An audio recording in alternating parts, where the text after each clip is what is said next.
It's roses galore as ASU now controls their own destiny in the Pac-12 following a 42-23 victory over UCLA here at the Rose Bowl. I'm Jordan Spurgeon alongside Zach Elvira. And Zach, you were up there in the press box. You had your bird's eye view. So how did ASU just kind of dominate this game, especially in the second half? You know, I think Jordan, I think they played their most complete game. They struggled initially. Obviously, they had some penalty issues again that kind of either stalled their drive or helped UCLA kind of advance theirs, but they really limited that in the second half, and that was really the difference tonight. I mean, the offense really caught fire. They got going. Zach Hill was up in the box tonight because he had a back injury, and I don't know, maybe he's got to be up there from now on because his own bird's eye view. His own bird's eye view, I think, was probably the difference maker tonight because, I mean, that play calling was masterful from him.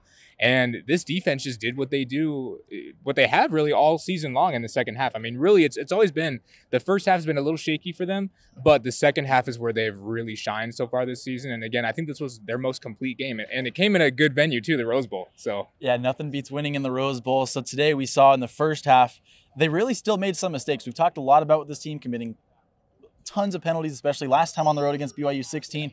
This time only 6, but a lot of really big penalties. You had a couple too many men on the field penalties. You had guys coming in and out. You also had a big play at the end of the half where DJ Taylor fumbled a punt that he probably shouldn't have got. It gave UCLA 3 points. I mean, at that point, what do you think, Herm was saying to his team at the locker room, or what was he saying in the locker room? If I have to imagine, I think it was more just a kind of a relax kind of situation. I don't think there was yelling. I don't think with Herm there's ever really that much yelling, to be completely honest. It's not his not his personality, I don't think. But I think it was just kind of a settled down type of thing. I mean, the atmosphere in here was incredible, especially when the UCLA fans finally decided to show up tonight. Yeah. But ASU fans were everywhere. I think maybe they were just a little hyped. I mean, ASU came in with a chip on their shoulder.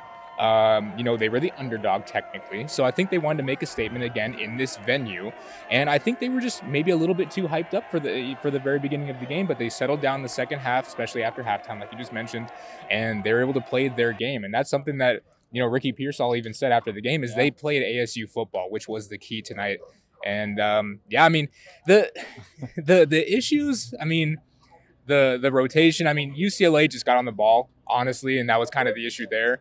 The punt, muff punt, I guess I should say, that was bad. I mean, there's no reason for that, but even Herm said it's a young player trying to make a play, and it didn't really end up hurting them. So, I mean, I guess it's kind of a chalk, but I mean, you really can't do that against good teams going forward. Yeah, lots of energy in the Rose Bowl tonight. A lot of players from ASU are here from SoCal. They're from SoCal. They're here at ASU now, and they felt really good after this win. They played a complete game, like you said. So looking forward real quick, Zach, they've got Stanford next week. Stanford, 2 really solid wins so far this year against USC, and then they took down number 3 Oregon today.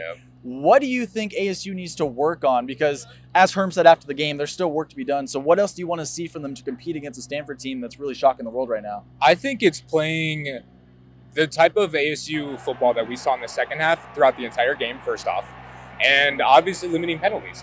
I mean, you have to still not have those type of penalties. Now, the targeting calls, those are going to come because obviously no one knows what the targeting rule is even, how to even, decipher that anymore. There was almost 2 today. There was almost one against UCLA too. And that one, he didn't even touch, Rashad White. So I don't even know. But, and Herm even said that they're the most penalized conference actually, which is kind of funny. But I think it's limiting those mistakes about like the rotation mistakes and the 12 men on the field issues. And obviously special teams needs to fix what they have going on.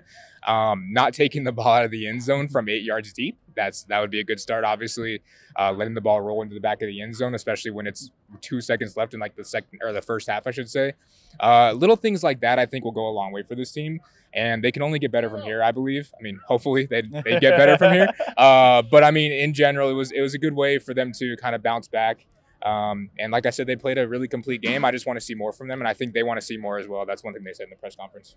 Good stuff. Zach Elvira alongside Jordan Spurgeon. ASU 4-1 on the season, 2-0 in Pac-12 play. They get Stanford at home on Friday night. You can catch all the content on sports360az.com.